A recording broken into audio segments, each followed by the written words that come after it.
तर सर्वप्रथम मी तुमचे आभार मानतो की तुम्ही मला महाराजांविषयी बोलण्याची संधी दिली. माझी पात्रता नाही, एक महाराजांच्या कृपेचं प्रमाण किंवा पुरावा म्हणजे अजून माझी भक्ती चालू आहे. मला तर बोलायची संधी मिळाली आहे, महाराजांच्या कृपेचं एक प्रमाण आहे. जर महाराज नसते माझ्या जीवनामध्ये किंवा आपल्या सर्वांच्या जीवनामध्ये तर आपण इथे बसलो नसतो. आज आपण इतर कुठेतरी बसलो असतो की इतर काहीतरी करत असतो. तर व्यास पूजा या शब्दाचा अर्थच आहे व्यासांची पूजा. तर प्रभुपादांनी इस्कॉनमध्ये व्यास पूजा जसं आपण पाहतो बाहेर व्यास पौर्णिमेला साजरी होते सगळीकडे आणि सर्वजण केवळ व्यासांची पूजा करतात, नंतर विसरून जातात. तर प्रभुपादांनी काय प्रथा चालू केली की व्यास म्हणजे आपले गुरु, व्यासांचे प्रतिनिधी म्हणून त्यांची जयंती किंवा त्यांचा जन्मदिवस हीच आपल्यासाठी व्यास पूजा. व्यास पौर्णिमा आपण करतोच दरवर्षी, व्यासांचं गुणगान करतोच त्या तिथीला. पण आपले गुरुदेव ज्या दिवशी या जगामध्ये प्रकट होतात त्या दिवशी आपण व्यास पूजा करतो आणि व्यासांप्रमाणे त्यांचा आदर करतो. का करतो, कसं करतो आणि गुरुचं स्थान काय, गुरु किती महत्वाचे आहे हे आपण आज प्रभुपादांच्या एका प्रवचनातून पाहणार आहोत. 1936 साली मुंबईला प्रभुपादांनी, जसं आज आपण इथे जमलेलो आहोत तसंच प्रभुपादांनी त्यांचे गुरुबंधू गौडीय मठामध्ये जमले होते आणि तो दिवस होता भक्तिसिद्धांत सरस्वतींचा जन्मदिवस. भक्तिसिद्धांत सरस्वती हे प्रभुपादांचे गुरु. तर प्रभुपादांनी त्या दिवशी जी आदरांजली वाहिली किंवा आपली जी कृतज्ञता व्यक्त केली ती कृतज्ञता म्हणजे हे प्रवचन आहे. आणि या प्रवचनातून बोध घेण्यासारखं बरंच काही आहे. आणि या प्रवचनातूनच आपल्याला कळेल की आपल्याला आपल्या जीवनात राधानाथ महाराजांचा जो संग मिळाला, कृपा मिळाली ती किती महत्वाची आहे. तर आपण पहिला वाचू, मी मध्ये मध्ये थोडं याविषयी बोलेन आणि त्यानंतर मग महाराजांविषयीचे काही प्रसंग सांगेन. साक्षात हरित्वेन समस्त शास्त्रे उक्तस्तथा भाव्यत एव सद्धी किंतु प्रभोर्य प्रिय एव तस्य वंदे गुरु श्री चरणारविंदम. आध्यात्मिक गुरूंची साक्षात भगवान हरींप्रमाणेच पूजा करावी असा शास्त्रांचा आदेश आहे आणि सर्व शुद्ध भक्तांकडून या आदेशाचे तंतोतंत पालन केले जाते. आध्यात्मिक गुरु हा भगवान श्री हरींचा अत्यंत प्रिय सेवक असतो. म्हणून मी श्री गुरूंच्या चरण कमळांशी आदरपूर्वक वंदन करतो.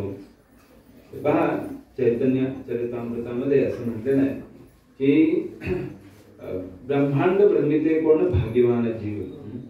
ब्रह्मांडामध्ये बरंच भ्रमण करून जो मनुष्य भाग्यवान असतो, जो जीव भाग्यवान असतो तो गुरुला भेटतो आणि मग गुरुच्या कृपेने त्याला कृष्ण प्राप्त होतात. आणि म्हणून या ठिकाणी असं म्हणलंय साक्षात हरित्वेन, आपले गुरु म्हणजे साक्षात हरी समान आहेत. एका ठिकाणी प्रभुपाद प्रवचन करत होते व्यासपूजेच्या दिवशी, त्यांची व्यासपूजा चालली होती अमेरिकेत आणि प्रभुपाद म्हणतात की आज या ठिकाणी माझे शिष्य आहेत आणि त्याचबरोबर काही इतर लोकही आहेत आणि इतर लोकांना असं वाटेल की कदाचित अरे मी अहंकारी आहे म्हणून मी पूजा स्वीकारतोय. तर ही पूजा स्वीकारणं हा माझा अहंकार नाहीये, तर ही पूजा करणं हे माझ्या शिष्यांचं कर्तव्य आहे. यामुळे या शिष्यांचा उद्धार होणार आहे आणि म्हणून ही व्यास पूजा मी आज स्वीकारतोय. तर गुरु म्हणजे साक्षात हरी. हरी आपल्याला या भूतलावर गुरुच्या कृपेने किंवा गुरुच्या रूपामध्ये प्राप्त होतात. आणि म्हणून गुरुला पुढे म्हटलेलं आहे की गुरुचा कधी अवमान करू नये किंवा गुरुला कधी सामान्य मनुष्य समजू नये. प्रभुपाद पुढे म्हणतात, सज्जन हो, गौडीय मठाच्या मुंबई स्थित शाखेच्या वतीने मी तुम्हा सर्वांचे स्वागत करतो. आज आपण जगद्गुरु आचार्य देव गौडीय मठाचे संस्थापक श्री श्री वैष्णव राजसभेचे अध्यक्ष आणि माझे शाश्वत गुरु परमहंस परिव्राजकाचार्य श्री श्रीमद भक्ती सिद्धांत सरस्वती गोस्वामी महाराजांच्या चरण कमळांशी आदरांजली वाहण्यासाठी एकत्रित आलेलो आहोत. तसंच आज आपण या ठिकाणी परमपूज्य राधानस्वामी महाराजांच्या चरणांशी आदरांजली वाहण्यासाठी एकत्र आलेलो आहोत. 62 वर्षांपूर्वी याच शुभ तिथीला श्रील भक्तिविनोद ठाकूर यांच्या घरी श्री क्षेत्र जगन्नाथपुरी धाम येथे आचार्य देवांचा आविर्भाव झाला. सभ्य गृहस्थ हो, आज सायंकाळी आपण आचार्य देवांना आदरांजली वाहण्यासाठी एकत्रित आलो आहोत आणि अशा सत्संगाचे आयोजन संकुचित दृष्टिकोनावर आधारित नाही. याचे कारण असे की गुरुदेव अथवा आचार्य देवांच्या मूलभूत तत्वाचा आपण विचार करतो तेव्हा ते तत्व विश्वव्यापक असते. या संदर्भात माझे गुरु, तुमचे गुरु किंवा इतर कोणाचेही गुरु यांच्यामध्ये भेदभाव करण्याचा प्रश्नच उद्भवत नाही. गुरु एकच असतो आणि तो आपणा सर्वांना उपदेश देण्यासाठी असंख्य रूपांमध्ये प्रकट होतो. इतकं महत्वाचं आहे की गुरु असंख्य रूपांमध्ये प्रकट होतात. आपल्या गुरुबंधूंच्या रूपाने प्रकट होतात, कधी आपल्या आई वडिलांच्या रूपाने, कधी कधी आपल्याला शिकवण द्यायची असेल तर एका सामान्य व्यक्तीच्या तोंडूनही गुरु आपल्याशी बोलू शकतात. तर हे गुरुचं वैशिष्ट्य आहे. वेद शास्त्रांमध्ये सांगितल्याप्रमाणे आणखी एक महत्वाचं आहे की प्रभुपाद म्हणतात ही व्यासपूजा, व्यासपूजेचा विधी संकुचित नाहीये, हा विशाल आहे. तर असं नाही की आपण केवळ राधानाथ महाराजांचीच पूजा करण्यासाठी जमलेलो आहोत, पण जेव्हा आपण त्यांची पूजा करतो, त्यांच्याविषयी गुणगौरव करतो, तेव्हा आपोआप त्यांचे गुरुदेव प्रभुपाद, भक्तिसिद्धांत सरस्वती असा हा आदर भाव साक्षात भगवंतापर्यंत जातो. महाराजांची कित्येक ठिकाणी व्यासपूजा झाली. मुंबईला मोठ्या मोठ्या मैदानांमध्ये 10,000 8,000 लोक होते आणि प्रत्येक व्यासपूजेनंतर मला एक आठवतं, विशेष करून प्रत्येक मेट्रो मैदान, क्रॉस मैदानला व्यासपूजा झाली होती, सर्वात मोठी, खूप मोठी झाली होती. आणि व्यासपूजा झाल्यावर महाराजांचं प्रवचन झालं तर महाराजांनी सुरुवातच अशी केली त्या प्रवचनामध्ये, म्हणजे आज तुम्ही सगळेजण या ठिकाणी जमलेला आहात, ही प्रभुपादांची कृपा आहे. माझं खरं स्थान इथे नाही आहे या आसनावर, माझं स्थान, महाराजांनी हात करून दाखवलं, पलीकडे तिथं शौचालय आणि हे होती, व्यवस्था होती सगळी. मला म्हटलं माझं खरं स्थान तिथं आहे. प्रभुपादांच्या कृपेने मी आज इथे आहे, पण माझं खरं स्थान ते आहे आणि ते मी कधीही विसरलेलो नाही आणि कधीही विसरणार नाही. तर म्हणून ही व्यासपूजेची विधी आहे. हा विधी संकुचित नाहीये की फक्त बाबा माझे गुरु मी म्हणतो तेच, असं नाहीये. या ठिकाणी गुरु हे तत्व आहे. या गुरु तत्वाची आपण पूजा करतोय, साक्षात भगवंताची पूजा करतोय. पुढे वेदशास्त्रांमध्ये सांगितल्याप्रमाणे आचार्य देव किंवा गुरु आपल्याला भगवंतांच्या परमश्रेष्ठ आणि दिव्य धामाचा संदेश प्रदान करतात आणि त्या धामामध्ये प्रत्येक जीव भगवंतांची अहेतुकी सेवा करीत असतो. आपण यापूर्वी अनेक वेळा असे ऐकलेले आहे, महाजनो येन गतसः पंथा, पूर्वाचार्य ज्या मार्गाने गेले त्याच मार्गाने मनुष्यानेही जावे. परंतु आपण या श्लोकाचा वास्तविक अर्थ समजून घेण्यासाठी क्वचितच प्रयत्न केला असेल. आपण या श्लोकाचा सखोल अभ्यास केल्यास आपल्याला असे आढळेल की महाजन एकच आहेत आणि दिव्य जगताकडे जाण्याचा राजमार्गही एकच आहे. मुंडकोपनिषदात असे म्हटले आहे, तद्विज्ञानार्थम सगुरुम एवाभिगच्छेत समित्पाणी श्रोत्रियम ब्रह्मनिष्ठम.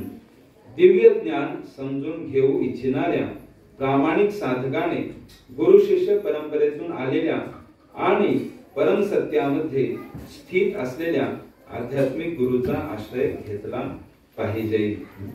म्हणजे ज्याला भगवंतांना प्राप्त करायचं आहे. बघा आज आपण सर्वजण इथे जमलेलो आहोत, कशासाठी जमलेलो आहोत? कारण आपल्याला भगवंतांना प्राप्त करायची इच्छा आहे. कुठेतरी भले अगदी अशी प्रगाढ इच्छा नसेल, पण आंशिक इच्छा का असेना आपल्याला भगवंतांना प्राप्त करायचं म्हणून आपण इथे जमलेलो आहोत. मग भगवंतांना प्राप्त करायचं असेल तर याच्यासाठी एकच मार्ग आहे, तो म्हणजे गुरुचा आश्रय घेणे.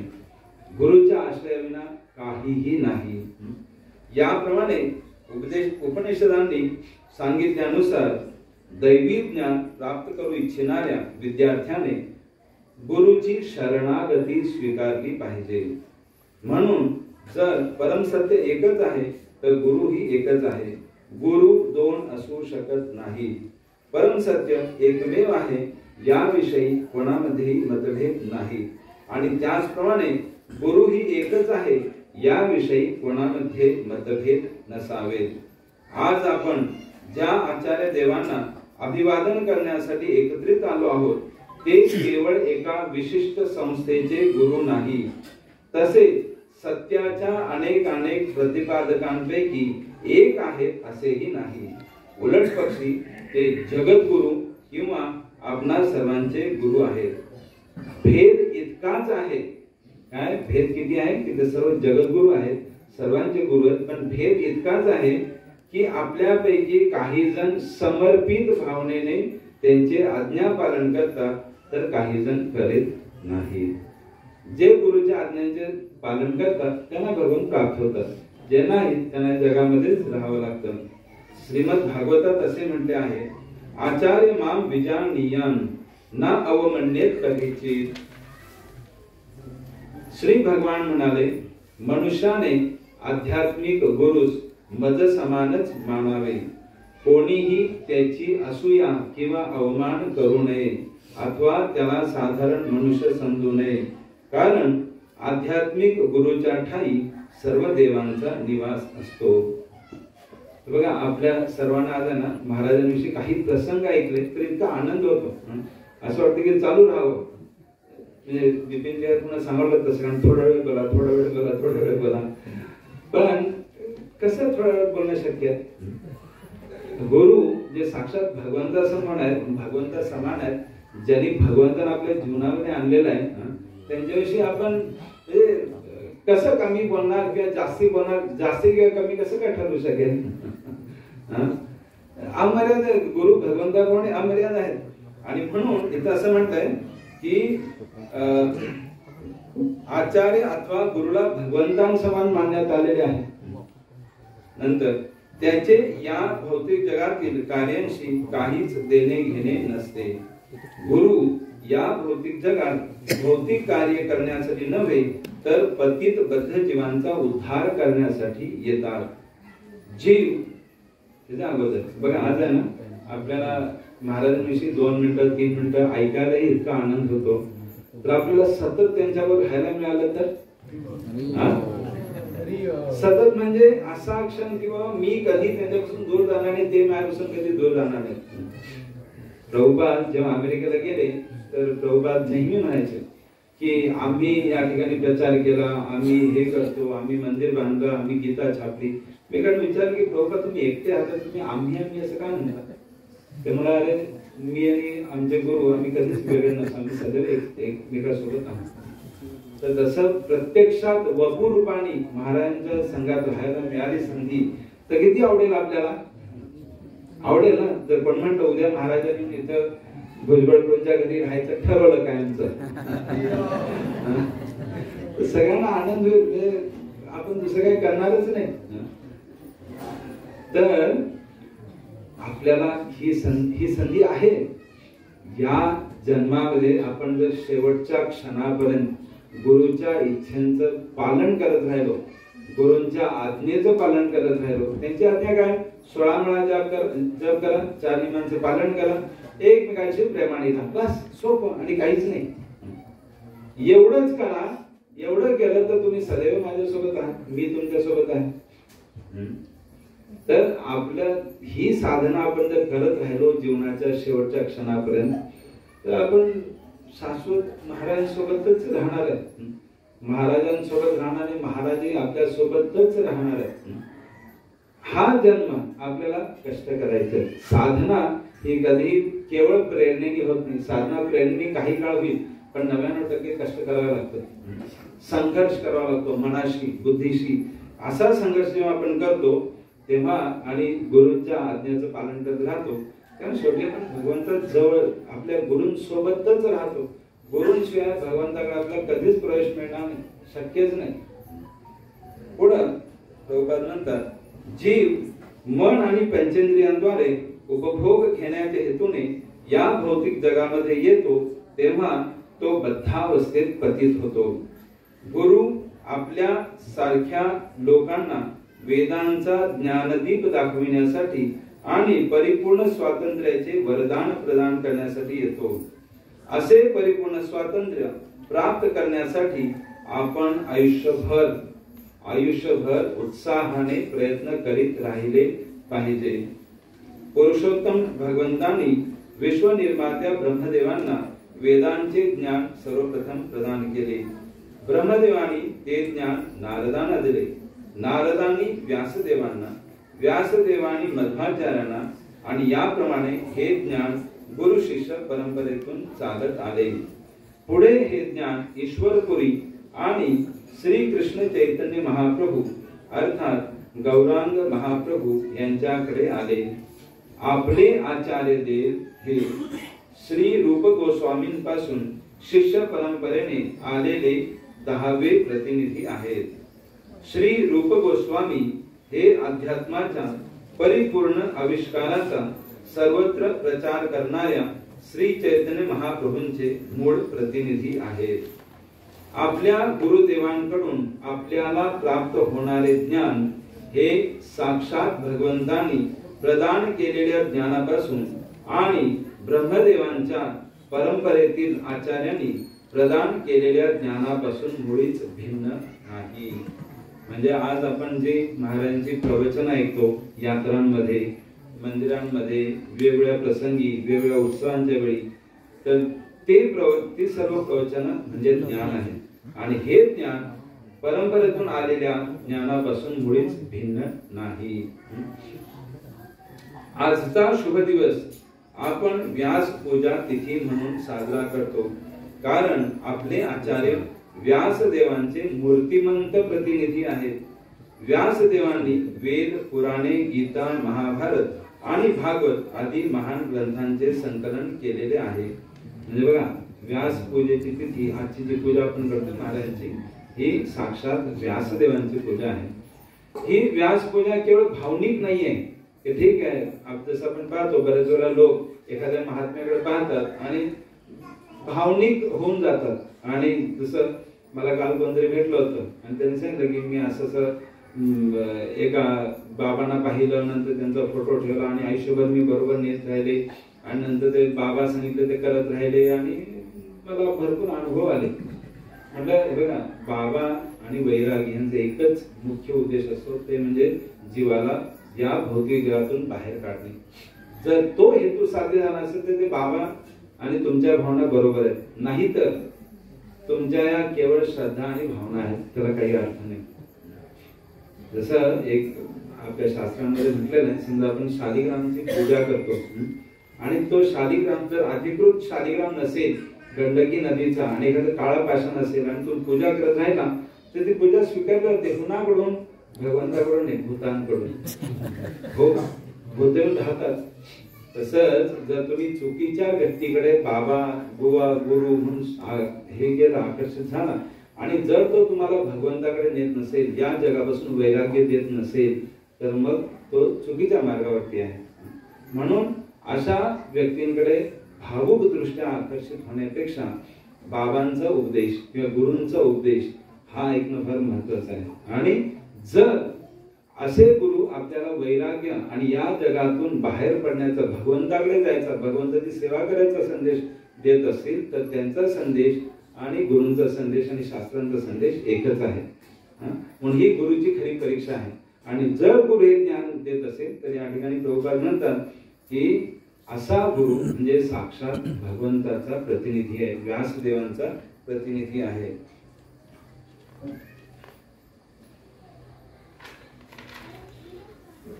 यस्य देवे पराभक्ती यथा देवे तथा गुरु तसे ते कथिता हि अर्थः प्रकाशन्ते महात्मनः.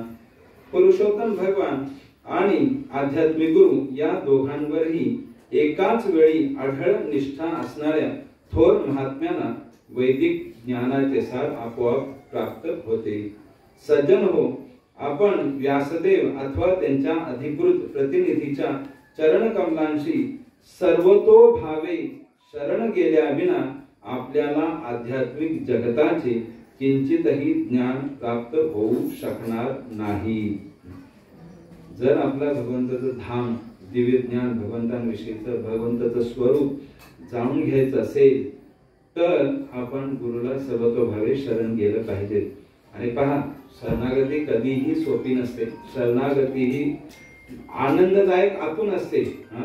जर आपल्याला शरण जायचं असेल तर, नसेल तर शरणागती अतिशय क्लेशदायक असल्याने मनुष्य फार काळ या मार्गावर टिकून राहू शकत नाही.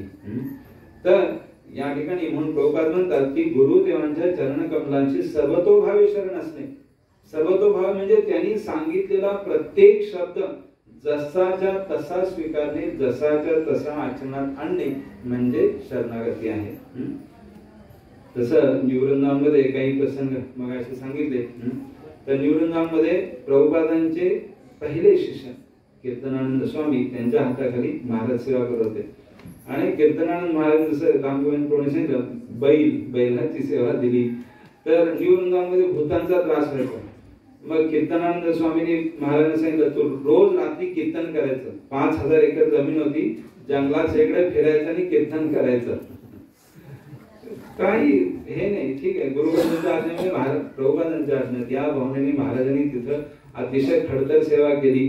तिथं थंडीमध्ये बर्फ साजायचा तलावावरती, तो बर्फ फोडायचा, त्यातलं पाणी काढायचं आणि त्यांनी आंघोळ करून महाराज सगळ्यात मंगल आरती करायची. त्या व्यतिरिक्त हिमा, जसं तुम्ही पुरुषार्थ पथिक वाचलं असेल आणि वाचलं तर आणि एकदा वाचा, आणि वाचलं तर आणखी एकदा वाचा, आणि वाचतच राहा शेवटपर्यंत. तर पुरुषार्थ पथिक मध्ये जे काही अनुभव आहेत ते किती आहेत, ते जे आपल्याला समजू शकेल एवढेच आहेत. ह्याच्या पलीकडचं जग खूप मोठं आहे, ते महाराजांनी अनुभवलेलं आहे. तर ते म्हणून पुरुषार्थ पथिक वाचत राहिलो तर आपल्याला अनेक प्रसंग समजतील आणि तेव्हा आपण कल्पना करू शकतो की महाराजांनी वयाच्या 16व्या वर्षी घर सोडून, अमेरिका सोडून, युरोपमधून भारतातून हिमालयातून वृंदावन, प्रभुपादांची भेट, त्यानंतर पुन्हा अमेरिकेतून पुन्हा भारतात आणि परत आयुष्यभर प्रचार. आणि वयाच्या या 74व्या वर्षीही अमेरिकेहून यायचं, प्रचार करायचं, जायचं सोपं नाही, चेष्टा नाही. आणि भक्ती अबाधित ठेवून, नुसती अबाधित नाही, भक्ती वाढवून सानपणे, जसं प्रभूजींनी सांगितलं अयोध्यापती प्रभू इतके वर्ष ते महाराज पाहतायत. तर महाराजांनी मला आश्रय दिला होता तेव्हा माझं वय 18 होतं, आज माझं वय 52. तर एवढ्या वर्षामध्ये एक गोष्ट जी प्रकर्षाने जाणवते, जे पाहिलेली आहे, अनुभवलेली आहे, ती म्हणजे महाराजांची कीर्तनामधली दृढता. ज्या तन्मयतेने महाराजांनी केलेलं पहिलं कीर्तन मला आठवतं, मी बघितलेलं आजही, त्याच तन्मयतेने आजही आपण कीर्तन करताना पाहतो. ज्या तीव्रतेने किंवा ज्या निस्वार्थ भावनेने महाराजांनी सेवा केली होती पूर्वी, त्याच निस्वार्थ भावनेने आजही सेवा करताना आढळतात. एक छोटासा प्रसंग सांगतो तुम्हाला. आपले काही भक्त नेपाळला गेले होते मुक्तीनाथाचं दर्शन घ्यायला, आणि विमानात त्यांचा ऍक्सिडेंट झाला आणि ते सगळे वारले. त्यांचे शरीर आणले मुंबईला आणि महाराज होते अमेरिकेला, नुकतेच गेलेले. तर महाराज अमेरिकेहून भारतात केवळ त्यांच्या अंत्येष्टी आणि श्रद्धांजलीसाठी आले होते. पुन्हा गेले. सोपं आहे गाव. आज मी पुण्याहून इथे आलो पण मला इतकं थकवाल्यासारखं वाटतंय. आज वाटतंय कधी येता विश्रांती किंवा असं. तर महाराजांनी तिथे येऊन त्या सगळ्यांच्या म्हणजे अंत्येष्टी व्यवस्थित होतील, काही कमी पडू नये, कुणाला विधी व्हावे, हे सर्व महाराजांनी स्वतः जातीने पाहिलं. त्या आवश्यकता होती का तिथे बसून जरी हा मी तर बिझी आहे आणि तुम्ही सगळेजण करून घ्या, तुम्हाला सगळ्यांना प्रशिक्षण दिले एवढं म्हटलं तरी चालत. पण नाही, अमेरिकेहून येऊन त्या सर्वांचे विधी केले. त्यांच्या कुटुंबाच्या प्रत्येक व्यक्तीला महाराज भेटले. प्रत्येक व्यक्तीला महाराज भेटले. विचार करा केवढी दया, केवढी निस्वार्थ भावना, करुणा. आणि म्हणून अशा गुरुला शरण आपण गेलो तर आपलं जीवन निश्चित पुढे आपण महाराजांसोबत सदैव राहणार आहे. आपल्याला बाह्य इंद्रियांद्वारे जे ज्ञान प्राप्त होते त्यामुळे प्रत्येक क्षणी आपली फसवणूक होत असते. असे ज्ञान म्हणजे मनाचा कल्पना विलास असतो आणि म्हणून ते ज्ञान फसविणारे, विकृत आणि चंचल असते. आपल्या प्रयोगाच्या आणि परीक्षणाच्या मर्यादित तथा विकृत पद्धतीद्वारे आपण आध्यात्मिक जगताविषयी किंचितही ज्ञान प्राप्त करू शकत नाही. मात्र त्या दिव्य जगतातून या जगतामध्ये श्री गुरुदेव किंवा व्यासदेवांच्या शुद्ध माध्यमातून येणारा संदेश आपण उत्सुकतेने श्रवण करू शकतो. म्हणून आपण श्री व्यासदेवांच्या प्रतिनिधीच्या चरणकमलांची शरणागती स्वीकारली पाहिजे. कारण अशा शरणागतीमुळे आपल्या उद्धट प्रवृत्तीचा परिणाम म्हणून उत्पन्न झालेले सर्व अनर्थ नष्ट होऊ शकतील. बघा, जर आपल्याला गोलोक मध्ये काय चाललेलं आहे हे जाणून घ्यायचं असेल किंवा गोलोक म्हणजे काय, वैकुंठ म्हणजे काय हे जाणून घ्यायचं असेल तर त्या वैकुंठातून आलेल्या व्यक्तीला विचारलं पाहिजे ना. दुसऱ्या कोणाला विचारून कसं काय चालेल? नाही करणार. तर आपलं भाग्य असं आहे की आज प्रभुपाद राधानाथ महाराजांसारखे गुरु जे त्या दिव्य लोकांचा संदेश आपल्यापर्यंत घेऊन येतात.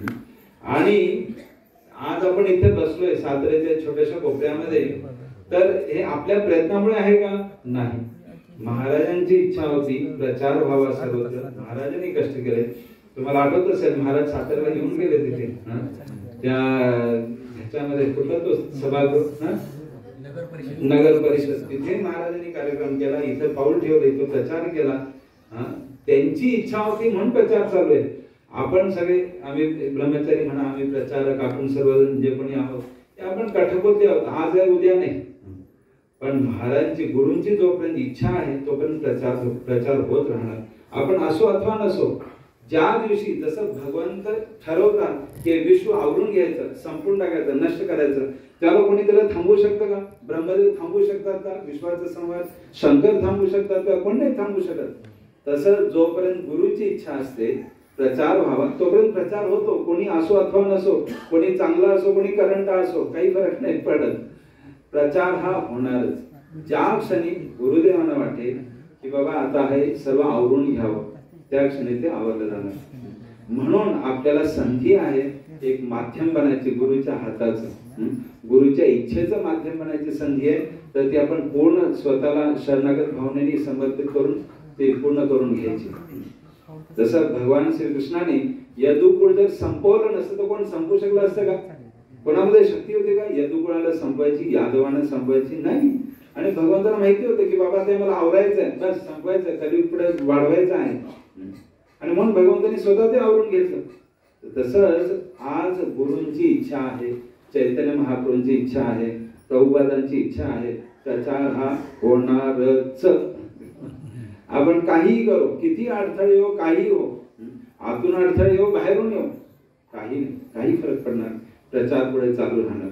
आणि म्हणून आपण भाग्य आहे आपलं की आपण महाराजांना प्रभुपादांना पाहू शकलो नाही, पण प्रभुपादांसोबत राहिलेल्या प्रभुपादांच्या शुद्ध प्रतिनिधीला आपण पाहू शकतो, डोळ्यांनी पाहू शकतो, ऐकू शकतो, समजू शकतो, भेटू शकतो, ऐकू शकतो, त्यांच्या सोबत राहू शकतो. तर या संधीचा पुरेपूर आणि प्रत्यक्षाने आपण उपयोग केला पाहिजे. जर असं केलं तर आपल्याला निश्चितपणे भगवंत प्राप्त होणार आहे.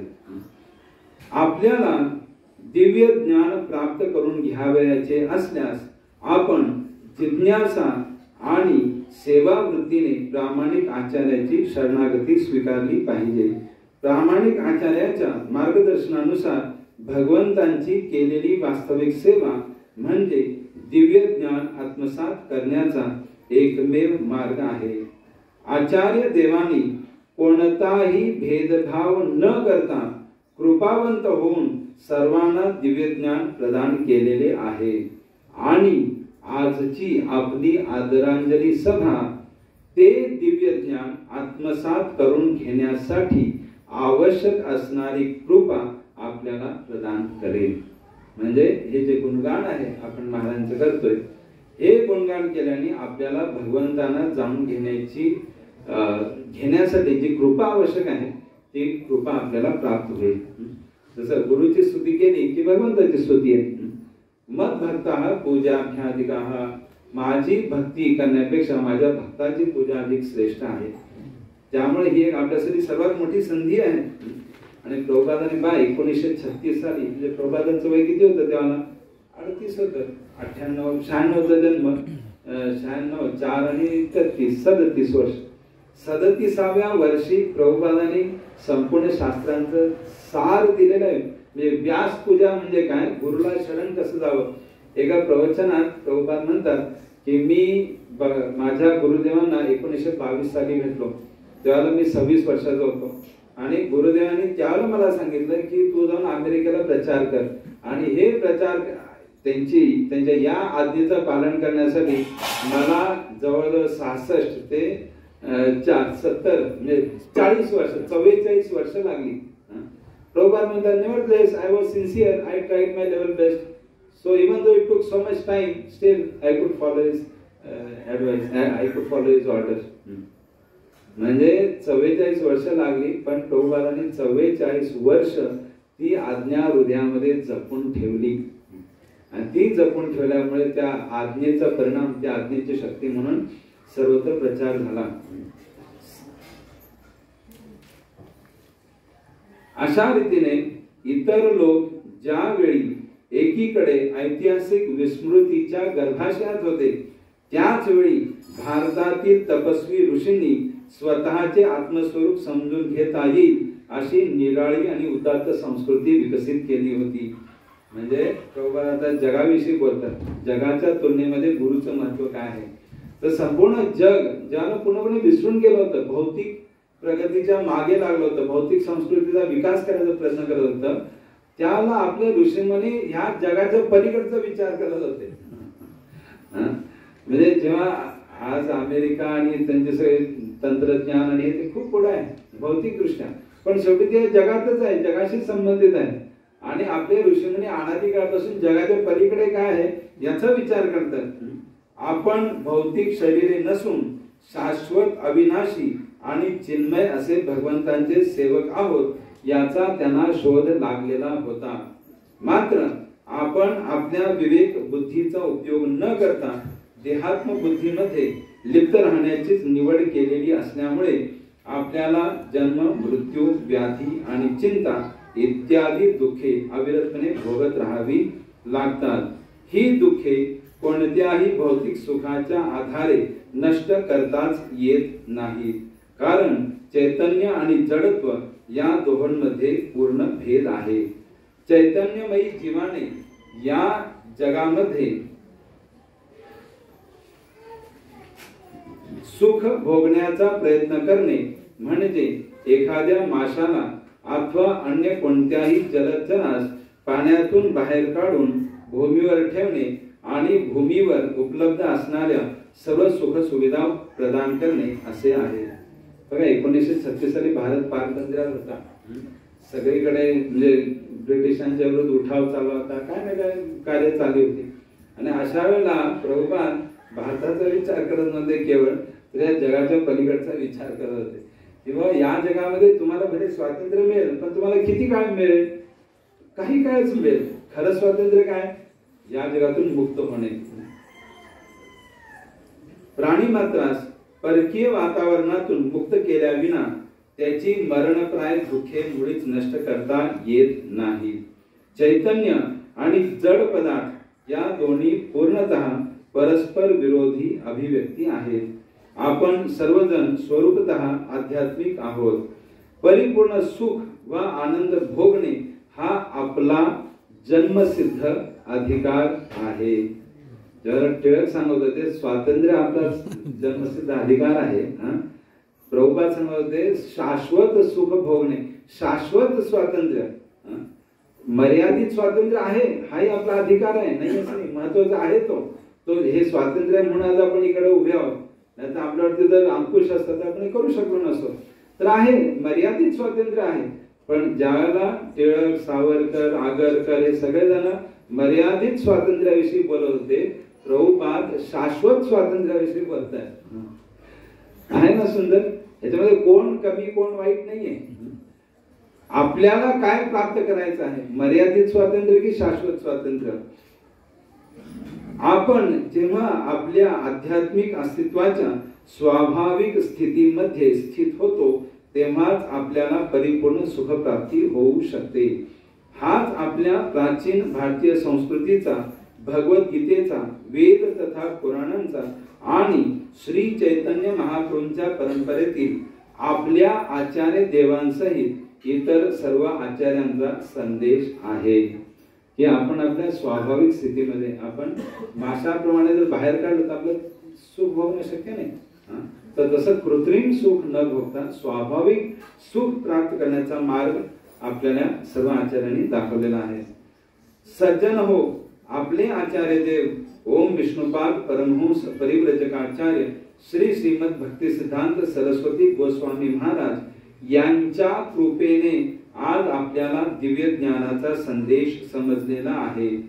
त्यांच्या मुखकमळातून प्रकट होणारा उदात्त उपदेशच मानवी समाजाचे दुःख शमन करू शकतो याचा आपल्याला साक्षात्कार झालेला आहे. हे आपण मान्यच केले पाहिजे. आपण सर्वांनी त्यांचा संदेश शांतपणे, धैर्याने आणि एकाग्रतेने श्रवण केला पाहिजे. आपण अनावश्यक विरोध न करता त्यांच्या मुखातून प्रकट होणारा दैवी संदेश श्रवण केल्यास आपल्याला निश्चितपणे त्यांची कृपा प्राप्त होईल. आपल्याला आपल्या मूळ गृही अर्थात भगवंतांच्या धामामध्ये घेऊन जाणे हाच त्यांचा संदेश आहे.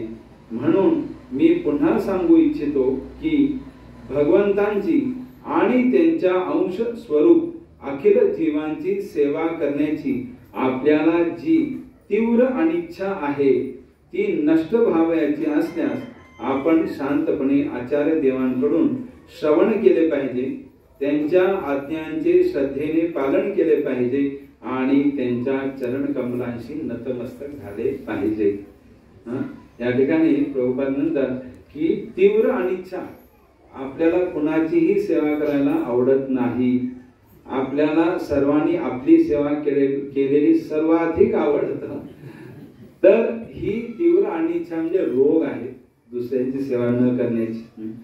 महाराजांच्या जीवनातून पाहू शकतो तर महाराजांना सारखे महाराजांना लोक भेटायला यायचे मार्गदर्शनासाठी आणि महाराजांना विश्रांती होत नसे. महाराज आजारी पडायचे तर त्यांचा जो सेवक होता तो म्हटला की महाराज एक काम करू, तुम्ही ना आज यापुढे तुम्ही खोलीत बसा, मी ठरवतो बाहेरून कोणी तुम्हाला भेटायला येणार, तुम्हाला भेटलं पाहिजे की नाही भेटलं पाहिजे, मी व्यवस्थित ठरवतो, कोणाला दुखवणार नाही, मी काळजी घेईन. तर महाराज म्हणाले हे बघ, जेव्हा मला माहिती आहे की माझ्या खोलीबाहेर कोणी येऊन बसलेला आणि दुखी आहे, त्याला मी भगवंतांशी जोडू शकतो हे मला माहिती आहे आणि तो दुखी आहे हेही माहिती आहे, आणि असं असं मी कसं काय सुखाने आज झोपू शकेल. मी करेन, तू याच्यामध्ये लुडबुड करू नको. तरी महाराजांची करुणा आहे. आणि म्हणून ही सेवा भावना जी महाराजांची ती आपण शिकली पाहिजे. म्हणून आपल्या जीवनात जो कोणी येईल प्रत्येक दिवशी जर आपण सगळ्याकडून भगवंताकडे प्रार्थना केली आपल्या गुरुदेवांकडे की आज माझ्या संपर्कात येणाऱ्या प्रत्येक व्यक्तीची, जो कोणी असेल, कुठलाही व्यवसाय असेल आपला, कुठलाही असेल, काही असेल, कार्य करत असो, जो कोणी येणार त्याची मला सेवा करायची संधी द्या, अशी प्रार्थना जर केली तर निश्चितपणे आपल्याला आपल्या गुरूंची कृपा प्राप्त होईल. खूप मोठं प्रवचन आहे, मी थोडासा सारांश वाचून दाखवते, अतिशय सुंदर आहे. दुर्दैवाने वर्तमान काळी आपण आपल्या वास्तविक सुखाची उपेक्षा केल्याने आणि जड देहाशी तादात्म्य केल्याने आपण मूर्ख बनलो आहोत. आपण आपली सर्व शक्ती भौतिक पिंजऱ्यासमान असणाऱ्या या भौतिक देहाच्या निरर्थक रक्षणाकरिता केंद्रीभूत केली आहे आणि त्यामुळे देहबद्ध झालेल्या आत्म्याकडे पूर्णपणे दुर्लक्ष केलेले आहे. पिंजरा पक्षाला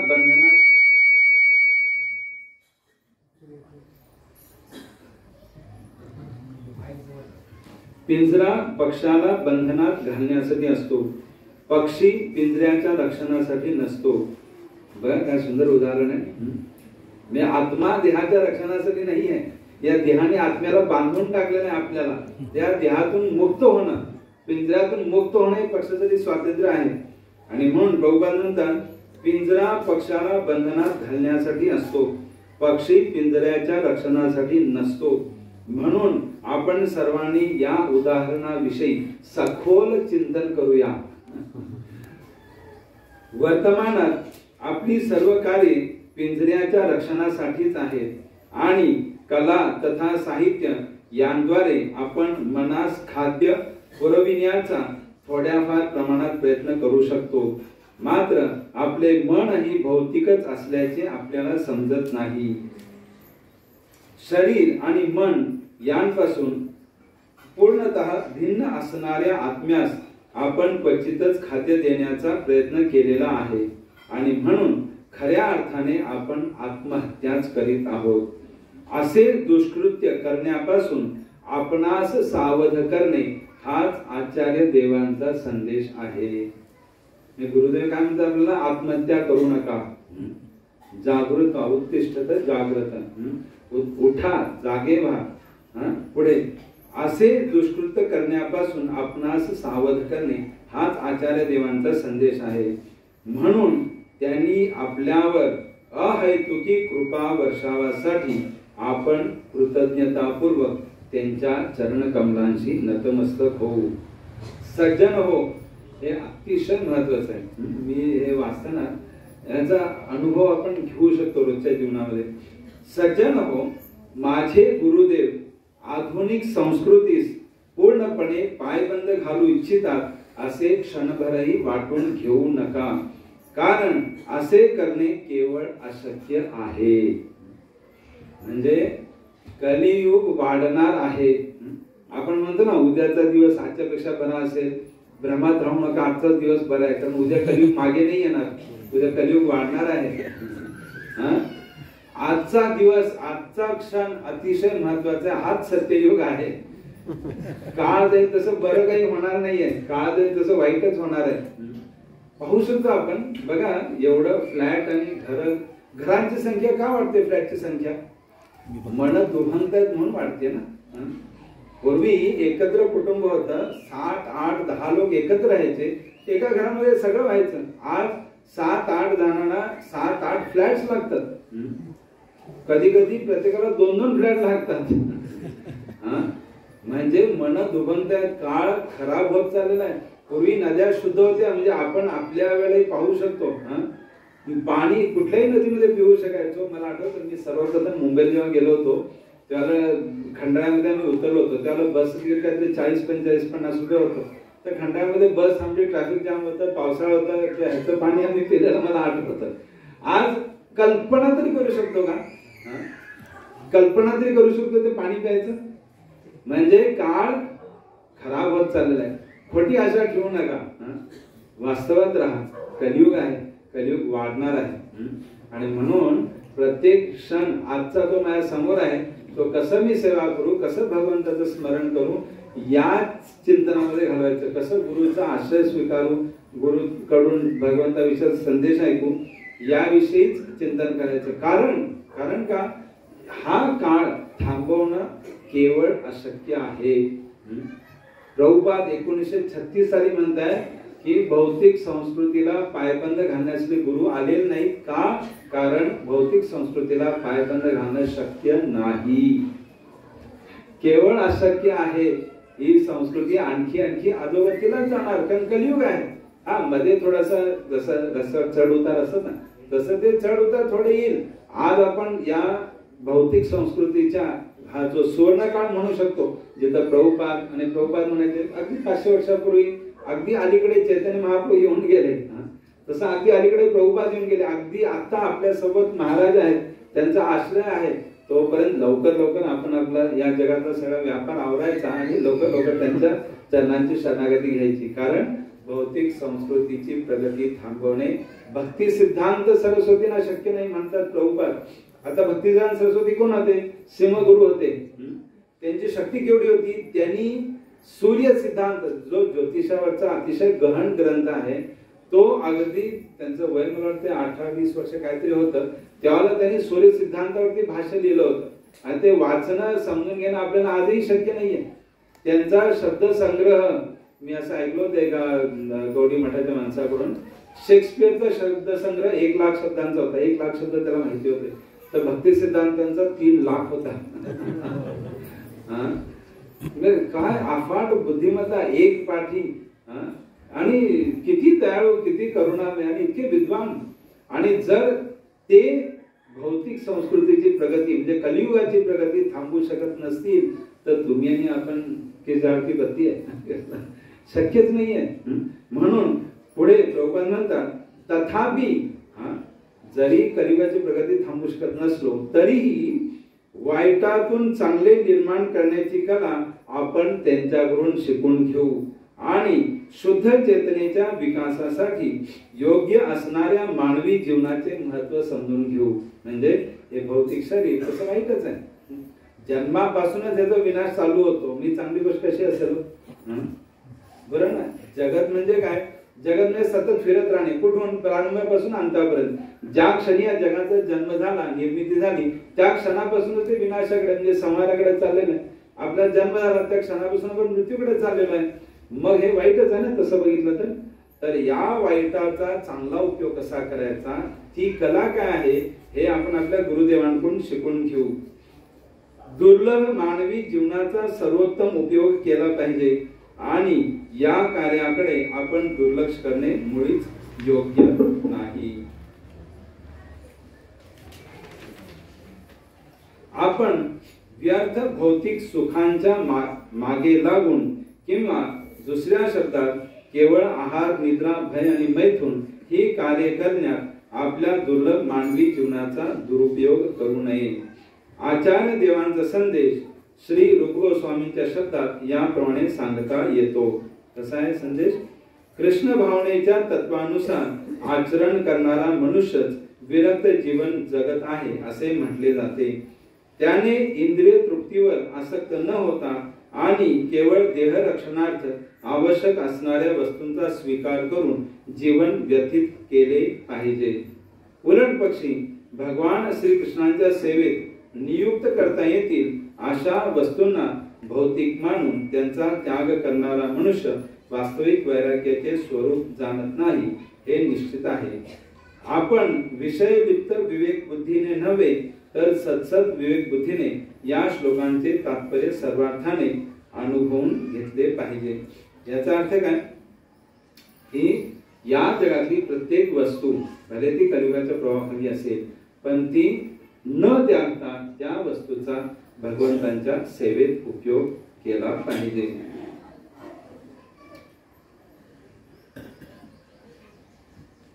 पुढे श्री चैतन्य महाप्रभूंनी मर्त्य लोकांच्या उद्धारासाठी अवतार धारण केला नाही. ते 450 वर्षांपूर्वी या जगामध्ये प्रकट झाले आणि त्यांनी सर्व काही भगवंतांच्या सेवेकरिता समर्पित असलेल्या शाश्वत जगताचा संदेश सोबत आणला होता. तथापि काही दुष्ट लोकांनी अलीकडच्या काळात श्री चैतन्य महाप्रभूंच्या उपदेशांचा विपर्यास केलेला आहे आणि श्री चैतन्य महाप्रभूंनी प्रतिपादन केलेले सर्वोच्च तत्वज्ञान म्हणजे अधम श्रेणीच्या मनुष्याने अनुसरलेला मार्ग आहे असे म्हटले आहे. म्हणून आज आम्ही आनंदाने घोषित करू इच्छितो की आचार्य देवानी आपल्या अहेतुकी कृपेने आम्हा सर्वांचे अशा भयंकर अधोगतीपासून रक्षण केलेले आहे. यास्तव आम्ही विनम्रपणे त्यांच्या चरण कमलांशी नतमस्तक होत आहोत. या ठिकाणी प्रभुपादांनी सांगायचं त्याचा ऐतिहासिक संदर्भ असा आहे की चैतन्य जसं भगवान श्रीकृष्णांनी भगवद्गीतेचा उपदेश केला आणि काही काळाने तो विकृत झाला, तसंच चैतन्य महाप्रभूंचा संदेशही विकृत झाला होता आणि त्यानंतर भक्तिविनोद ठाकूर आणि भक्तिदान सरस्वतींनी मूळ संदेश जसाच्या तसा प्रसारित केला आणि तो आज आपल्याला गुरूंच्या कृपेने मिळालेला आहे. हे आपलं भाग्य आहे असं प्रभुपाद म्हणतात.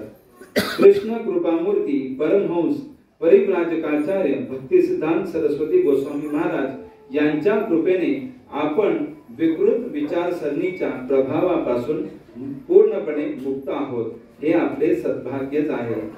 आचार्य देवांनी आपल्याला वास्तविक दृष्टी प्रदान केली आणि ते आपले शाश्वत पिता, शाश्वत मार्गदर्शक आणि शाश्वत गुरु आहेत. म्हणून आजच्या या पावन तिथीस आपण त्यांच्या चरण कमलांशी नतमस्तक होऊ. सभ्य गृहस्थ हो. दिव्य ज्ञानाच्या क्षेत्रात आपण अज्ञानी बालकांप्रमाणे आहोत आणि तरीही आपल्या गुरुदेवांनी हा तार्किक ज्ञानाचा अंधकार नष्ट करण्यासाठी आपणा सर्वांच्या हृदयांतरी लहानसे अग्निस्फुलिंग प्रज्वलित केलेले आहे. आपण आता इतके सुरक्षित आहोत की दार्शनिकांचे कोणतेही दर्शन अथवा विचार आपल्याला गुरुदेवांच्या चरण कमळांपासून किंचितही दूर नेऊ शकणार नाही. भगवद्गीता म्हणजे सर्व वैदिक ज्ञानाचा गाभा आहे आणि गीतेमध्ये सहजपणे स्पष्ट करण्यात आलेले सत्य मायावादी संप्रदायाच्या मोठमोठ्या दार्शनिकांनाही समजू शकत नाही. आता यामध्ये श्री व्यास पूजेच्या उत्सवाचे रहस्य दडलेले आहे. म्हणजे गीता समजून घेण्यासाठी गुरुचा आश्रय घेऊन व्यास पूजा करणे हेच व्यास पूजेचं खरं रहस्य आहे. आपण जेव्हा भगवंतांच्या दिव्य लीलांचे चिंतन करू लागतो तेव्हा आपल्याला आपण भगवंतांचे शाश्वत सेवक असल्याचा साक्षात्कार होतो आणि आपण अत्यानंदाने नृत्य करू लागतो. माझ्या सर्वश्रेष्ठ आचार्यांचा जय जयकार असो, कारण त्यांनी आपल्या अविरत कृपा प्रवाहाने या दैवी जगताच्या आंदोलनाच्या प्रेरणेचा आमच्या ठाई संचार केलेला आहे. आपण सर्वजण त्यांच्या चरणकमलांशी नतमस्तक होऊ. सज्जन हो. आता बघा गुरुदेवांचं महत्व आपल्या जीवनामध्ये काय आहे हे सांगितलेलं अतिशय सुंदर आहे.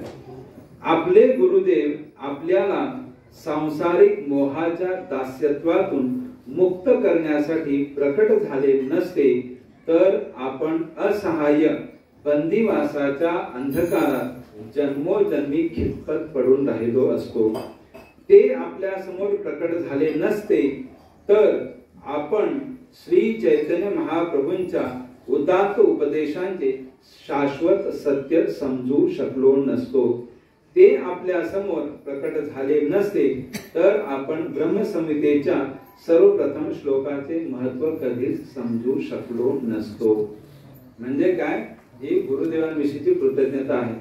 जर आज आपल्याला गुरुदेव मिळाले नसते तर आपण अंधारात पडून राहिलो असतो. आपल्याला महाप्रभूंचा संदेश समजू शकला नसता आणि ब्रह्मसंहितेचा पहिला श्लोक ईश्वरः परमः कृष्णः सच्चिदानंद विग्रह अनादिर आदिर गोविंद सर्व कारण कारण हा श्लोक आपल्याला कधी समजू शकला नसता.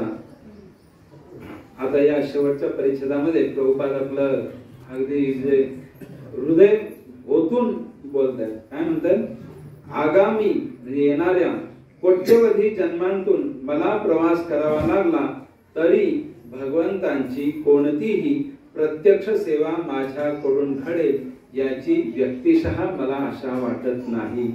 म्हणजे मी स्वप्रयत्नाने भगवंताची काही सेवा करू शकेल हे शक्य नाही आगामी हजारो कोट्यवधी जन्मांतून. तथापि ज्या मायारूपी दलदलीमध्ये मी आता खोलवर बुडून गेलेलो आहे त्यातून माझी एके दिवशी निश्चितपणे मुक्तता होईल यावर माझा दृढ विश्वास आहे. यास्तव गुरुदेवांनी मला माझ्या गतकालीन दुष्कृत्यांची फळे भोगू द्यावीत, पण त्याच वेळी मी भगवंतांचा एकष्ठित सेवक आहे या सत्याचे मला सदैव स्मरण राहावे अशी कृपा माझ्यावर करावी. या ठिकाणी आपण गुरुदेवांकडे ही याचना करत नाही की गुरुदेव माझ्या कर्माची जी दुःख आहेत, जी फळ आहेत त्यातून मला मुक्त करा. नाही, जी यायची ती भोगू दे. मला माझ्या कर्मांचा बोज तुमच्या चरणांशी ठेवायचा नाहीये, पण ही कर्मफळ भोगत असताना मला मी भगवंताचा दास आहे या सत्याचं सदैव स्मरण राहावं अशी कृपा माझ्यावर करा. आज माझी गुरुदेवांच्या चरण कमलांशी हीच एकमेव आर्त प्रार्थना आहे. गुरुदेवांच्या अविरत, अखंड आणि अटळ कृपेच्या आधारेच आपल्याला आपण भगवंतांचे शाश्वत सेवक आहोत याचा साक्षात्कार होतो. म्हणून मी पूर्ण विनम्रतेने गुरुदेवांच्या चरणकमळांशी शरण जातो. ही आहे व्यासपूजा. प्रभुपादांनी जे आज आपल्या समजा इतकी वर्ष लागतात, तर प्रभुपादांनी 1936 साली भक्तिदान सरस्वतींच्या व्यासपूजे दिवशी आपली भावना व्यक्त केली होती. तर यावरून आपण गुरुचं महत्व समजू शकतो. महाराज जेवढं मी महाराजांना पाहिलेलं आहे किंवा माझ्यासारखे अनेक अनंत भक्त आहेत, तर महाराजांचा एक अतिशय महत्वाचा गुण काय माहितीये का? निस्वार्थ सेवा. कधी आपण जेव्हा जसं समजा एक डॉक्टर असतो किंवा कोणी एक शिक्षक असतो, तो विद्यार्थ्याला काही शिकवतो किंवा डॉक्टर रुग्णाला उपचार देतो आणि त्याला वाटतं ठीक आहे आता किती फी देईल किंवा शिक्षका किती दक्षिणा हे देईल किंवा ब्राह्मण असेल पूजा केली आम्हाला किती दक्षिणा देईल. आपलं काही ना काहीतरी अपेक्षा असते, काहीतरी स्वार्थ असतो. कधी अधिकृत स्वार्थ, नैतिक स्वार्थ असतो, कधी अनैतिक स्वार्थ असतो. तर नैतिक स्वार्थ ठीक आहे, शास्त्राच्या चौकटीत आहे, पण महाराजांचा स्वभाव असे की त्यामध्ये अनैतिक स्वार्थ तर प्रश्नच येत नाही, नैतिक स्वार्थही नाही, कसलाच स्वार्थ नाही.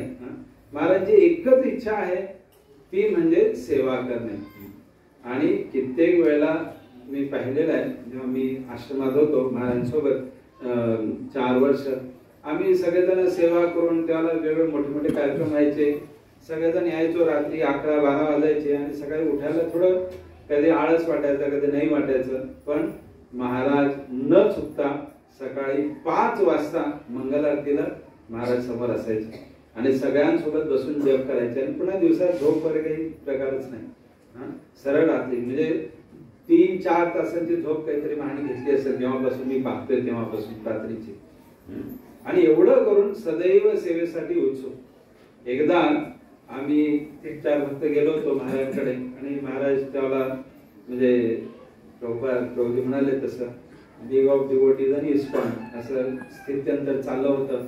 आणि त्यावेळेला महाराजांना काही भक्तांनी प्रश्न विचारला की महाराज यापुढे आपला संबंध कसा असणार आहे, की आम्ही तुमचे शिष्य असणार आहे की कसं, तुम्ही आम्हाला आश्रय देऊ शकाल का? तर महाराज म्हणाले बघ, तुम्ही जर माझ्याकडे आलात या भावनेने की मी तुमचा वरिष्ठ गुरुबंधू आहे, तर मी गुरुबंधू म्हणून तुमची सेवा करणार. तुम्ही जर माझ्याकडे गुरु म्हणून आलात तर मी तुमची गुरु म्हणून सेवा करणार. तुम्ही जर माझ्याकडे मित्र म्हणून आलात तर मी तुमची मित्र म्हणून सेवा करणार. सर्व परिस्थितीमध्ये तुमची सेवा करणे हेच माझं एकमेव उद्दिष्ट आहे. निस्वार्थ सेवा, कोणीही येऊ कधी येऊ.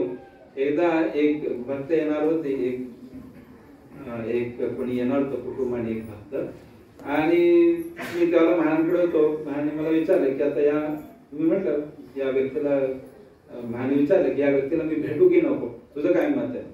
म्हटलं महाराज अजिबात भेटू नका, या व्यक्तीने एवढं वाईट काम केलेलं आहे तर तुम्ही भेटू नका.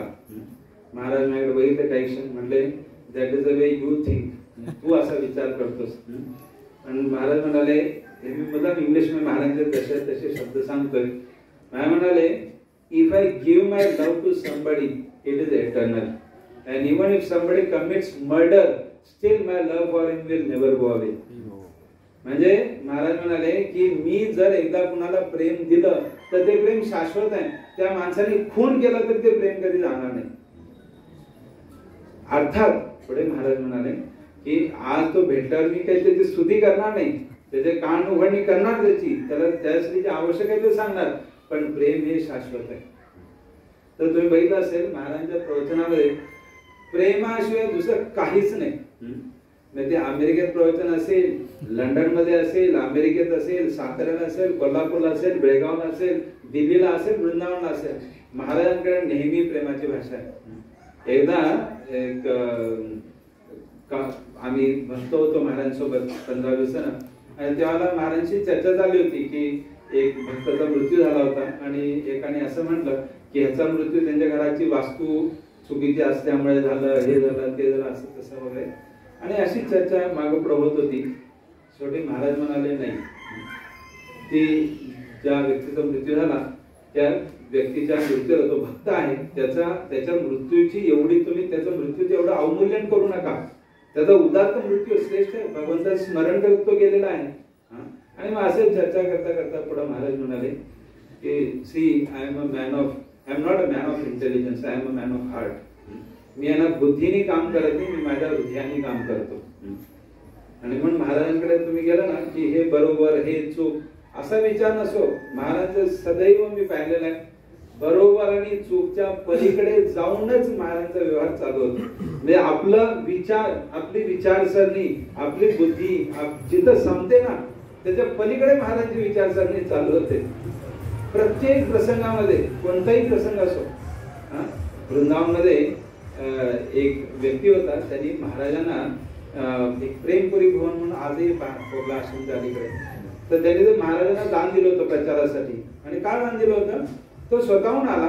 तो म्हटलं महाराज माझ्या स्वप्नात तुम्ही, राधाराणी आली आणि तिने म्हटले की हे ह्यांना दान दे म्हणून.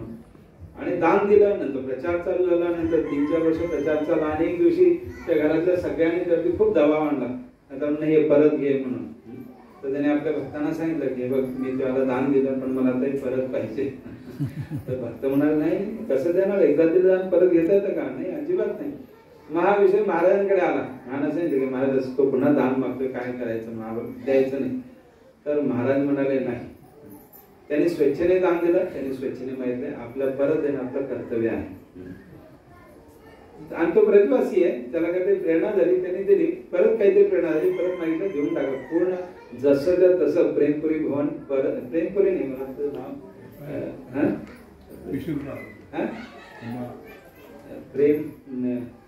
प्रेम म्हणून काहीतरी नाव होतं, आहे ते आजही आहे कोकला आश्रममध्ये. तर याच्यामध्ये महाराजांची भावना नव्हती की ठीक आहे दिलेला आता तू कोणचं पेपर बघ, पेपर माझ्याकडे कोर्टाचे हे नाही. म्हणजे आपण जिथं आपले विचार संपतात, आपली बुद्धीची क्षमता मर्यादा पूर्ण संपते, त्या पलीकडे महाराजांचे विचार चालू होतात. दौंडला इथं आपण एक कृषी क्षेत्र चालू केलं होतं आणि काही कारणास्तव ते रोजी तिथे राहिलेले आहेत, नाही मिळतं ते रामगोविंद होते. तर नंतर काही कारणास्तव ते बंद करावं लागलं. तर त्याला महाराजांनी सांगितलं की या प्रकल्पासाठी कृष्णचंद्र प्रभूंनी पैसे दिले होते, त्यांचे पैसे परत त्यांना द्या. का? कारण ज्या उद्देशाने त्यांनी दिलेले होते तो उद्देश आपण पूर्ण करू शकलो नाही, आपल्याला अपयश आलं, आपण त्यांचं त्यांना परत देऊ. आणि बघा हे गुरुचं लक्षण आहे. आणि शिष्याचं लक्षण काय? कृष्णचंद्र प्रभूंचं ज्याला त्यांना सांगितलं की प्रभूजी आम्ही पूर्ण करू शकलो नाही, कृपया परत घ्या तुम्ही दिलेलं दान, आम्ही अपयशी ठरलो, आमच्यातून चूक झाली. ते म्हणाले नाही, मी एकदा दिलेलं दान परत घेत नाही आणि महाराजांसाठी मी दिलेलं आहे. महाराजांनी आणि तुम्ही सर्वांनी ठरवत जे करायचंय करा, मी परत घेणार नाही. मग त्यावेळेला महाराजांनी आणि सनत कुमार तो सगळ्यांनी म्हणून आज जे आपण गोवर्धन कृषी क्षेत्र पाहतो वाढायचं ते अस्तित्वात आलं. तर हे कृष्णचंद्र प्रभूंची शरणागती आणि हा महाराजांचा भाव. तर अशा प्रकारे महाराजांनी आजपर्यंत म्हणजे जिथं आपली विचार क्षमता संपते तिथं महाराजांची विचार क्षमता चालू होते आणि त्याच्यानंतर ती पुढं पुढं पुढं वाढतच जाते. आणि एक नेतृत्वाचं आहे ना एक महत्वाचं लक्षण असं असतं की तो जो कोणता प्रकल्प चालू करतो, जे काही कार्य चालू करतो, ते कार्य जसं वाढेल तसं त्याचं दृष्टीही वाढत जाते. समजा आज 100 लोक आहेत, 100 लोकांसाठी सुविधा आहे, 100 लोकांना भक्ती देऊ शकतो.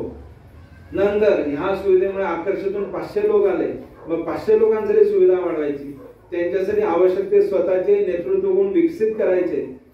ही कला आहे ना फार फार कमी जणांना आहेत. मी तर आयुष्यात फार कमी लोक पाहिले. बऱ्याच वेळा असं होतं जो जिथला प्रचारक असतो तोच ते प्रचार केंद्र एका टप्प्यानंतर संपून टाकतो. तर महाराजांचं तसं नाही. महाराजांनी चालू केलं जसं प्रभूजी म्हणाले की राधा गोपीनाथ मंदिर सुरुवातीला होतं एवढं छोटं आणि आपण कल्पनाही करू शकणार नाही, एवढं छोटं होतं. पण ते वाढत कसं गेलं, जसं महाराजांची इच्छा वाढत गेली, भगवंतांनी सुविधा दिल्या, महाराजांची इच्छा वाढली आणि सुविधा आल्या. महाराजांनी त्या प्रत्येक सुविधेचा इतका सुंदर उपयोग केला की भगवंत देतच गेले. भगवान देत गेले, महाराज उपयोग करत गेले. महाराजांची दृष्टी विशाल विशाल विशाल होत गेली आणि एवढी विशाल आहे की आज वाडाच काय अशा 100 वाड्याचे प्रकल्प आहे ना महाराजांच्या दृष्टी क्षमतेमध्ये किंवा दृष्टीमध्ये सामावून जाऊ शकते. आणि एवढं सगळं करून महाराज केवढे आहेत? तेवढेच आहेत. जेवढे साधे ते तेवढेच साधे. कसलाच अहंकार नाही, कुठेच मी हे केलं मी ते केलं नाही, आपण हे केलं आपण हे करू. तर म्हणून महाराजांनी जे जे कार्य चालू केले नाही त्यातलं कुठलंच बंद पडलं नाही आणि प्रत्येक कार्य मोठ्या क्षमतेने पुढे पुढे पुढे चालू आहे. तरी महाराजांची नेतृत्व क्षमता आहे. आणि महाराजांचं जसं माझी म्हटलं महाराजांचं प्रेम आहे ना निस्वार्थ आहे, त्याला कुठलं बंधन नाही, कुठली मर्यादा नाही. मी एक प्रसंग आज सांगू इच्छितो. मी निगडीलाही सांगितला आणि हे गोविंदपूरच्या जीवनात घडलेला आहे. तुम्ही ओळखता का सगळेजण गोविंदपूर? किती जण ओळखता? बरं, ज्यांना माहिती नाही ज्यांना माहिती आहे त्यांच्याकडून जाणून घ्या ते कोण आहे. तर गोविंद प्रभू म्हणजे कधी 1987-86 साली जेव्हा त्यांचं वय 16-17 होतं तेव्हा ब्रह्मचारी झाले.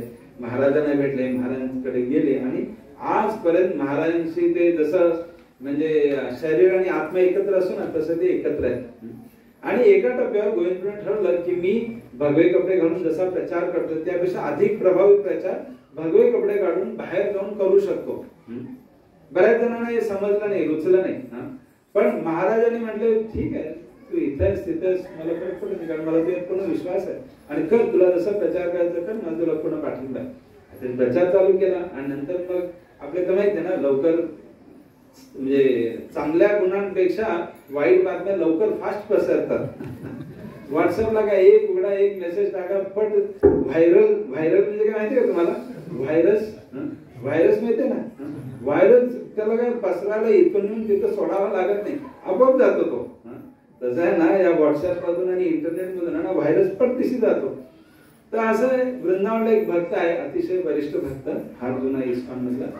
तर तो महाराजांना भेटला आणि तो महाराज काय म्हटला की महाराज मला असं कळालं की तुमच्या आणि गोविंदपूरच्या मध्ये प्रचंड मतभेद झाले आणि मतभेद झाले म्हणून गोविंद आश्रम सोडून निघून गेला म्हणून. महाराज बघितले हसले. महाराज म्हणाले see I know only one thing, Govinda loves me and I love Govinda. नाही मला एकच गोष्ट माहिती मला गोविंदावर प्रेम करतो, माझं गोविंदावर प्रेम आहे. हे मतभेद आणि हे आणि ते हे सगळं मोठा असा आभास निर्माण झालेला काही नाही. आपल्यासारखे असं आपण काय म्हणतो हा अरे माझं प्रेम आहे पूर्वीपासून ओळखतो, थोडं भरकटलेलं आहे पण मी खातोय मी त्याला परत आणीन ओढतो. नाही हे तर प्रेम आहे. आणि त्या भक्तांनी गोविंदपूरला सांगितलं आणि गोविंदपूरचं तोंडून मी ऐकलं आणि परवा माझं गोविंदपूरचं बोलणं झालं. मी जाणं म्हटलं प्रभूजी मला क्षमा करा, तुमची अनुमती न घेता मी तुमच्याविषयीचा प्रसंग सगळ्यांना सांगितला आणि पुन्हा साताऱ्याला जाणार आहे आता अनुमती येते तिकडे मला सांगायचं. तर हे महाराजांचं प्रेम आहे आणि गुरुचं प्रेम एकदा मिळालं तर काय पाहिजे आयुष्यात. आपल्याला आयुष्यात बऱ्याच वाटतं ना माझ्याकडे हे नाही माझ्याकडे ते नाही. आणि कसं असतं गंमत बघा जगाची इतकी सुंदर आहे ना माया सगळं सुंदर काहीच नाही या जगामध्ये. ती अशी आपल्याला गाफील बनवते, असं एक विश्व निर्माण करते की आपणच स्वतःच्या मूर्खपणामध्ये गुरफटून जातो. आणि कसं असतं आपल्याकडे जे नाही तेच आपल्याला हवं असतं. जसं आम्ही पाहतो, मी मंदिराचं उदाहरण देतो, जो पुजारी सेवा करतो ना त्याला ग्रंथ वितरण करायचं असतं. जो ग्रंथ वितरण करतो त्याला पुजारी सेवा करायची असते. जो स्वयंपाक करतो त्याला जाऊन ऑफिसमध्ये बसून व्यवस्थापन करायचं असतं. तो व्यवस्थापन करतो त्याला सगळं सोडायचं असतं. म्हणजे जे नाही तेच आपल्याला पाहिजे असतं. माझ्याकडे समजा एक छोटंसं घर आहे, मला तर 2 खोल्यांचं घर हवं, 2 खोल्यांचं 3 खोल्यांचं हवं, माझा पगार 50,000 मला 1 लाख हवा. ही माया आहे. हा माणसाचा सतत संघर्ष चालू असतो. तर जे नाही तेच आपल्याला हवं असतं. आणि सॉरी मी कुठल्याच सांगत होतो. हा माया इतकी शक्तिशाली आहे ना की आपण मायेविरुद्ध युद्ध पुकारलेलं आहे. महाराज प्रभुपाद म्हणतात एका प्रवचनामध्ये ते म्हणतात मायेला एवढं सहजपणे घेऊ नका, माया अतिशय शक्तिशाली आहे. In the absence of Krishna maya is as powerful as Krishna. म्हणजे कृष्ण नसतील तर माया श्रीकृष्णाने इतकी शक्तिशाली आहे. म्हणजे जसं आपण पाहतो ना, परत आपण म्हणजे गावाचे काही गुंड असतात, शहरांचे काही गुंड असतात, त्यांच्यावर लढणं फार अशक्य असतं. तर हे तर छोटे छोटे गुंड झाले. माया म्हणजे सर्वात मोठी गुंड आहे. भगवंताने तिला शक्ती दिलेली आहे, तिच्या विरुद्ध आपण युद्ध करणार आहे. तर तिच्या विरुद्ध युद्ध करायचं असेल तर आपल्याला तसाच एक शक्तिशाली कोणतरी आपल्या सोबत पाहिजे, आणि तो शक्तिशाली म्हणजे आपला गुरु आहे. आणि गुरु आहेत आपल्या जीवनामध्ये. आणि काय पाहिजे आपल्याला? आज जसं प्रल्हाद महाराज बघा, प्रल्हाद महाराजकडे काय होतं? हिरण्यकशिपू इतकी शक्ती होती का? नाही. हिरण्यकशिपू इतकं म्हणजे मायावी शक्ती होती का? मायावी जादू होती का? काही नव्हतं. फक्त हरिनाम होतं. आणि तेही कसं? गुरुनी सांगितलं होतं, बाबा घे हरिनाम आणि शांत बस आणि काही करू नकोस. आणि ते हरिनाम घेतल्यामुळं हिरण्यकशिपूला भगवंतांमध्ये भगवंत दिसला नाही, आणि प्रल्हाद महाराज खांब्यामध्ये भगवंत दिसला. हे कशामुळे झालं? हे गुरूंमुळे झालं. नारद मुनींनी सांगितलं, तू हरिनाम घे, तुला सगळे भगवंत दिसते. सापाच्या विषामध्ये भगवंत दिसले, तुरुंगात भगवंत दिसले, पर्वत कड्यावरून लोटले तेव्हा भगवंत दिसले, त्या खांब्यामध्ये भगवंत दिसले. आणि हिरण्यकशिपूला म्हणतात, तुला जिथून शक्ती मिळते तिथून मला पण मिळते. दोघांच्या शक्तीचा उगम एकच आहे. ते सगळं कशामुळे झालं? हे गुरूंचा त्यांनी आश्रय घेतल्यामुळे झालं. गुरु म्हणाले, तू हरिनाम कर बस. चैतन्य महाप्रभू प्रकाशानंद सरस्वती म्हणतात की माझ्या गुरुंनी मला सांगितलं, तू मूर्ख आहेस, काही करू नको, फक्त हरिनाम घे, स्वतःची बुद्धिबळ लढवू नकोस. तोच उपदेश आज आपल्याला गुरुंनी दीक्षेच्या वेळी दिलेला आहे. की काही बाबा एवढीच प्रतिज्ञा आहे की मी 16 वेळा जप करतो, हरिनाम घेतो, एवढं घ्या, तुम्हाला आणखी काही करायची गरज नाही. आणि एवढंच नाही तर हे करण्यासाठी, मायेशी युद्ध करण्यासाठी, हरिनाम करण्यासाठी जी शक्ती, जो दृढ निश्चय पाहिजे, तो गुरुनी आपल्याला दिलेला आहे. कसा? तर एकदा एक भक्त महाराजांना भेटले आणि त्यांना काही भूतांचा बराच त्रास वगैरे झाला होता. आणि महाराज म्हणजे तू एवढा त्रस्त विचलित का दिसतो? तो म्हणला, नाही महाराज, मला असं रात्री झोप लागली नाही, असं भूताच्या गोष्टी ऐकल्या आणि बरंच काय झालं, मला झोप नाही लागली, मला त्रास झाला. महाराज सांगते की नाही, पण वृंदावनमध्ये मी कीर्तन करताना मला एक भूत भेटायची, पण ते मी त्यांना मित्र मानायचो, कारण भूत आलं की मी कीर्तन करायचो, तर मला काय त्रास नाही व्हायचा. तसंच महाराज म्हणाले की भूताचं वगैरे काही असं राक्षस भूत काही वाटलं तर आपण हरिनाम घ्यायचं. एवढं करून त्या भक्ताचं काही समाधान होत नव्हतं, म्हणजे चेहऱ्यावरची भीती जात नव्हती. शेवटी महाराज त्याकडे बघितले आणि अतिशय गंभीर झाले. तो प्रसंग आजही असं माझ्या हृदयात कोरलेला आहे. तो म्हणाले तसं.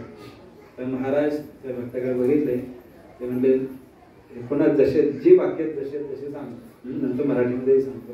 तर काय म्हणाले, just as at the time of initiation we have taken a vow to chant 16 rounds and follow regulative principles in the presence of Gopinath and Agni, I also have taken a vow to protect you in their presence. Maharaj म्हणाले, जसं तुम्ही दीक्षा घेताना अग्नी आणि गोपीनाथच्या समोर प्रतिज्ञा घेतलेली की मी 16 महिन्यात जपणे 4 नियमांचं पालन करेन, तसंच तुझ्या रक्षणाचीही त्यांच्या उपस्थितीमध्ये, प्रभुपाद, अग्नी, गोपीनाथ यांच्या उपस्थितीमध्ये मी प्रतिज्ञा घेतलेली आहे.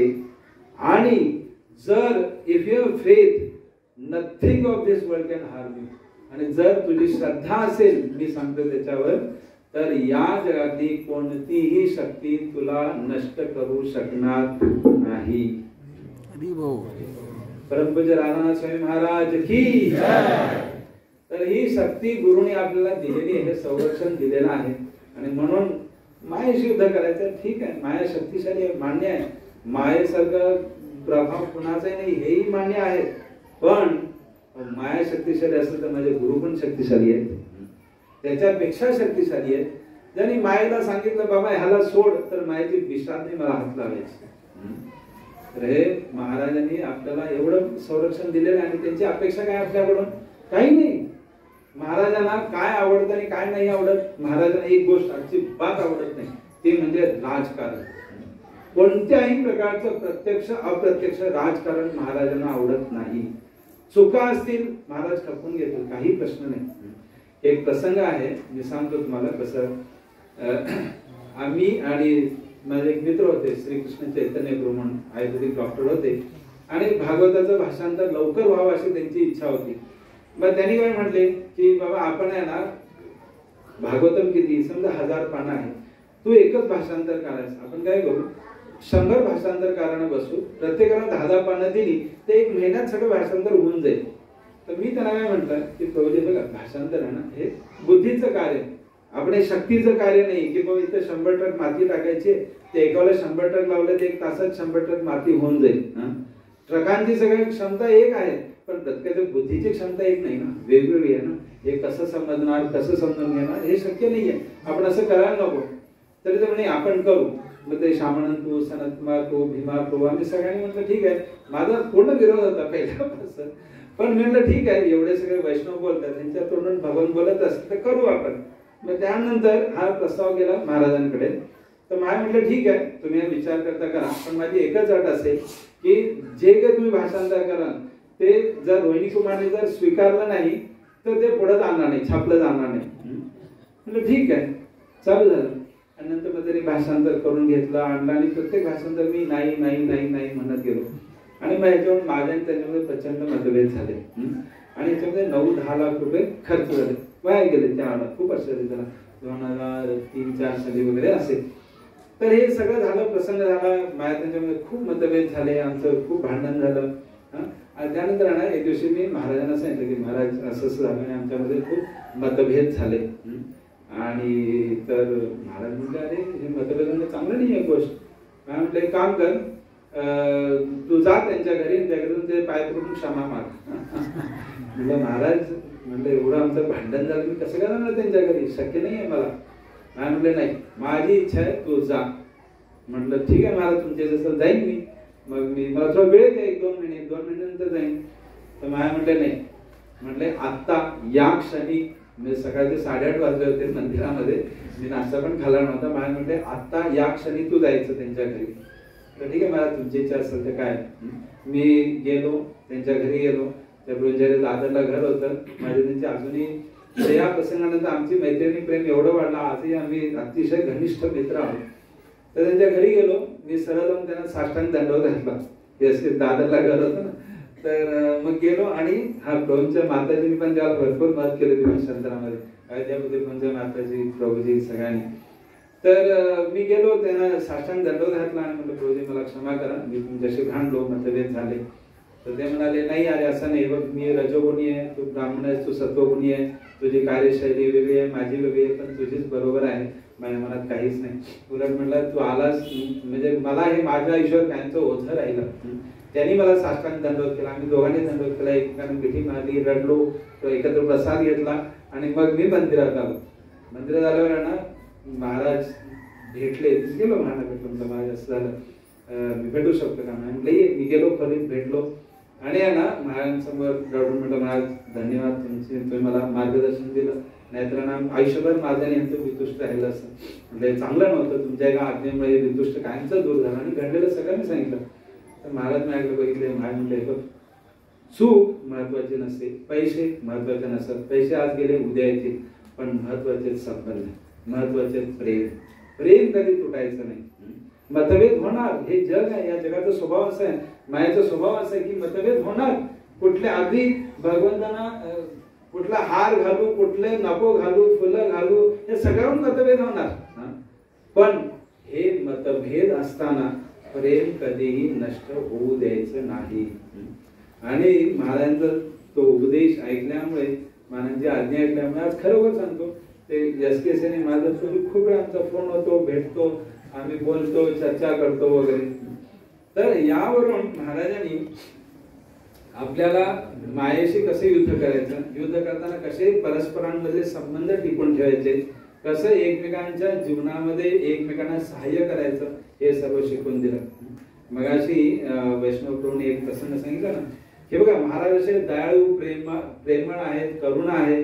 कधी प्रेमळ भाषेमध्ये दया करुणा व्यक्त करतात, कधी कठोरपणेही व्यक्त करतात. एक शेवटचा प्रसंग सांगतो, अतिशय सुंदर. हा म्हणजे हा आपण कल्पनाही करू शकत नाही. खरा सुहृद, खरा हितचिंतक, खरा गुरु, गुरु कशाला म्हणायचे आपल्याला समजेल. एक स्तोक कृष्ण प्रभू भक्त होते, तुम्ही ऐकलंय का, माहितीये का तुम्हाला? किती जणांनी ऐकलं स्तोक कृष्ण प्रभू? ठीक आहे. तर स्तोक कृष्ण प्रभूंना कॅन्सर झाला, ते आजारी पडले, आणि त्यांना म्हणजे मी ते दोघेही मित्र, त्यांची मुलगी आणि माझा मुलगा एकाच वेळी एकाच हॉस्पिटलमध्ये जन्माला आले. आणि नंतर कृष्ण प्रभू हॉस्पिटलमध्ये ऍडमिट होते, शेवटचा टप्पा होता आणि त्यांच्या जीवनात बरंच काय काय घडलं होतं. पण त्यांनी जी कृष्ण भावना जी प्रकट केली मृत्यूच्या वेळी ती अतिशय अद्वितीय होती आणि ती बघून महाराज इतके प्रभावित झाले होते. आजही कित्येक वेळेला तो कृष्णप्रभूंचा मृत्यू होऊन 20 वर्ष 2004 साली गेले ते, तेव्हापासून आजपर्यंत कित्येक वेळा प्रवचनांमध्ये महाराज स्तोक कृष्णप्रभूंविषयी बोललेले आहेत. तर स्तोक कृष्णाचं एवढं म्हणजे त्यांनी शेवट इतका सुंदर हे केला आणि मग हॉस्पिटलमध्ये होते. त्यांची शेवटची इच्छा होती की गोपीनाथमध्ये माझं शरीर सुटावं, मी गोपीनाथमध्येच मला मृत्यू यावा. मग शेवटचे काही 8-10 दिवसांचे 15 दिवसाचा टप्पा होता. मग त्यांना आम्ही आणलं मंदिरात. तर मंदिरात आणल्यावर त्यांची बायको आणि मुलगी आई त्यांना सगळ्यांना आम्ही बाजूला राहायला सोय केली त्याच माळ्यावरती.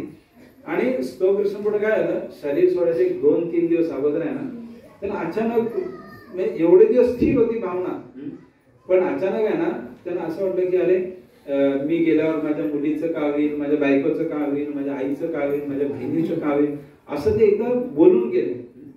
हे बोललेलं महाराजांना कळालं. महाराज तिथंच होते, महाराजांनी रोज भेटायचो त्यांना वगैरे. आणि हे बोलल्यानंतर महाराजांनी गोविंद पुन्हा सांगितलं की आजपासून लक्षात घ्या, आजपासून स्तोकची बहीण, स्तोकची पत्नी, स्तोकची आई, स्तोकची मुलगी कोणीही स्तोक कृष्णाला भेटायला जाणार नाही. बाहेरच्या जगात तिला निष्ठुरपणा आहे, हे निष्ठुर आहे ना, किंवा शेवटच्या क्षणी तुला भेटू दे, बघू दे. महाराज म्हणतात नाही नाही भेटायचं. कारण का, हे भेटत राहिले तर त्याचं भगवंतावरचं लक्ष विचलित होईल आणि त्यांनी भगवंताकडेच गेलं पाहिजे. तर शेवटचा क्षण आहे हा आणि आपण त्याला भगवंताकडे पाठवलं पाहिजे आणि यांचं जाणं बंद करा. विचार करा, ज्यावेळेला त्यांची पत्नी हरिविलासिनी आजही आहे, ती तशी मुलांची काळजी घेते, तिला सांगितलं की बघ महाराजांची इच्छा आहे आणि आपण भेटणार नाही. ते म्हणले महाराजांची जी इच्छा आहे, महाराजांसारखं हित आम्हाला कुठं करणार, महाराज सांगतील ते आम्ही करू. त्या दिघी बिचारी खोलीच्या बाहेर बसायच्या, जप करायचं आणि जायचं, स्तोकला भेटायचं नाही. आणि स्तोक त्यांना न भेटता त्यांनी आपलं शरीर सोडून तो भगवंताकडे गेला. तर ह्याला म्हणतात सुहृद. पण हा सुहृद कधी सुहृदासारखं वागेल, जेव्हा आपण त्याला शरणागत होतो, त्याला आपण पूर्ण अधिकार देतो. एक प्रसंग आहे, 2 भक्त आणि दोघांना घेऊन मी महाराजांकडे भेटायला गेलेलो. तर काहीतरी विवाद झाला होता. तर महाराज त्याला एका शब्दात म्हणाले, हे बघ आम्ही, म्हणजे महाराज म्हणाले आम्ही म्हणजे महाराज, आम्ही कुणाच्या हिताचं सांगतो आणि समजा त्याला ते मान्य नसेल, तो ऐकत नसेल, तर आम्ही त्याला कधीही पुढे आयुष्यात सांगत नाही. समजलं, जो ऐकतो त्याला आम्ही सर्व काही सांगतो. विष्णुलोक प्रभूंनाच सांगितलं होतं, विष्णुलोक प्रभूंनी मी गेलो त्या क्षणापासून विष्णुलोक प्रभूंनी आपल्या सगळं बाजूला ठेवलं. म्हणलं बस गुरु सांगतील ते. तर तसं जे गुरु सांगतील ते जर आपण करत राहिलो तर आपल्याला गुरु आपलं रक्षण करतील, आपले सुहृद होतील, आपले हितचिंतक होतील, आपले मित्र होतील, आपले गुरु होतील, आपले वडील, आपली आई, आपले भगवंत, आपले सर्व काही आपले गुरु आहेत. दुसरं काही नाही आहे जगामध्ये. आणि या भावनेने जर आपण गुरूंचा आश्रय घेतला तर निश्चितपणे आपण गुरूंसोबत भगवंताकडे जाणार, भगवंताच्या आश्रयाशी राहणार. आणि महाराजांची काय अपेक्षा आपल्याकडून, फार काहीच अपेक्षा नाही. महाराज म्हणतात एकमेकांवर प्रेम करा, एकमेकांना गुण दोषांसह स्वीकारा. बघा आपल्या सगळ्यांमध्ये गुण आहेत, मान्य, गुणांवर प्रेम करणं सोपं आहे, निश्चितपणे सोपं आहे. पण आपल्यामध्ये दोष पण आहेत ना. फक्त गुण आहेत असं कुठे आहे, गुण असलेले एकच भगवंत, गुरुदेव आणि भगवंत. बाकी पण सगळे गुण आणि दोष आहेत. गुणांवर प्रेम करणं सोपं आहे, दोष दिसायला लागले की आपण एकमेकांचे दोष काढत काढत एवढं दूर जातो. तर महाराज म्हणाले नाही, प्रेम हे गुण आणि दोष दोघांवरतीही असतं. माणूस जसा असेल तसा त्याला स्वीकारणे, अप्रिशिएट करणे म्हणजे काय, नुसतं गुण अप्रिशिएट करणे नाही, गुणांचं कौतुक करणं सोपं आहे, पण दोषांनाही सामावून घेणं याच्यासाठी निस्वार्थ प्रेम लागतं. आणि म्हणून महाराजांनी दीक्षितांना काय सांगितलेलं आहे की तुम्ही रोज हरिनाम करा, 16 वेळा जप करा न चुकता. आणि प्रभुपादांच्या आंदोलनामध्ये दासांचा दास होऊन एकमेकांशी सहकार्य करत, एकमेकांवर प्रेम करत भक्ती करा, सेवा करा. तेवढी छोटी अपेक्षा आहे. आणि प्रभुपाद एका ठिकाणी सांगतात, जो मनुष्य रोज गौर निताई समोर हात वर करून रोज प्रत्येक दिवशी जो हरिनाम करतो हात वर करून 3 वेळा, तो रोज यज्ञ केल्याप्रमाणे आहे आणि त्याला महाप्रभूची कृपा निश्चितपणे प्राप्त होणार. म्हणून प्रभुपादांची इच्छा हरिनाम करा, महाराजांची इच्छा हरिनाम करा. आणि तेच महाराजांनी आपल्याला तेच वचन घेतलेलं आहे, दुसरं काही वचन घेतलेलं नाहीये. लक्षात ठेवा, या जगामध्ये जर हरिनामापेक्षा श्रेष्ठ काही असतं, गीतेपेक्षा काही श्रेष्ठ असतं, भगवंतापेक्षा काही श्रेष्ठ असतं, तर ते निश्चितपणे महाराजांनी आपल्याला दिलं असतं. यापेक्षा श्रेष्ठ काही नाही आहे. वेगळ्या अनेक इतर गोष्टी आहेत, काही म्हणजे वेदांचे कर्म, ज्ञान, योग हे सर्व भाग आहेत, वेदांचेच आहेत. पण या सर्वांचा आधार, या सगळ्यांचा उपयोग आपण भगवंताच्या हरिनामासाठी करतो, भगवंताच्या भक्तीसाठी करतो. आणि गुरुनी आपल्या हितासाठी, तो महाराजांनी त्याच्या भक्ताला सांगितलं, म्हणले, if there would have been anything better than this I would have certainly given you. Have faith that what we have given you is the best. There is nothing else required. Maharaj म्हणाले, याच्यापेक्षा वेगळं काहीही श्रेष्ठ नाहीये. जर श्रेष्ठ असतं तर आम्ही तुला निश्चितपणे दिलं असतं. फक्त त्याचा आश्रय घे, तुझं जीवन परिपूर्ण होईल आणि काही करू नकोस. जसं रोज आपल्याला ध्यायन स्तुवम तस्य यशस्वी संध्या, आपण जे करतो ते गुरुच्या कृपेमुळे. म्हणून दिवसातून 3 वेळा आपण गुरुचं स्मरण करतो, दिवसातून 3 वेळा व्यासपूजा करतो. हा जो प्रसंग आहे हा पूर्ण वर्षभर पुढचे व्यासपूजा पर्यंत दिवसातून 3 वेळा आठवण्यासाठी आहे. एक पुन्हा एक प्रसंग सांगतो, वेळ नाही झाला. तर महाराज जेव्हा वृंदावनहून अमेरिकेला गेले, महाराज वृंदावनात राहिले बराच काळ. जसं राधा वल्लभ मंदिर, घनश्याम बाबा यांचे गोष्टी प्रसंग ऐकतो. तर महाराज जेव्हा अमेरिकेला गेले प्रभुपादांच्या इच्छेनुसार वृंदावनमध्ये, तर महाराजांनी स्वतः मला सांगितलं होतं, म्हणजे बघ मी रोज तिकडे असं तर वृंदावनमध्ये सकाळी उठलो की आठवण करायचो, आता मी मदन मोहनला गेलोय, त्यानंतर मी राधा मोदन मध्ये गेलो, नंतर यमुनेला स्नान केलं, मग दुपारी आलो, नंतर संध्याकाळी संध्याची कुठं केली.